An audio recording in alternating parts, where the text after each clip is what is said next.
የቀይ ቆንጆ የጸይም ቆንጆ የቀይ ቆንጆ የቀይ ዳማ ቆንጆ በጣም ቀይ። ሰላም እንዴት ናችሁ የቻናሌ ተከታታዮች? ዛሬ የናርዶስ አዳነን ፎቶ እንመለከታለን።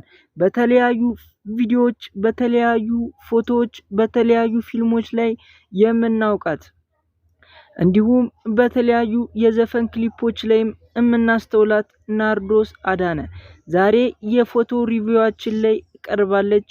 አብራችሁን ሁኑ።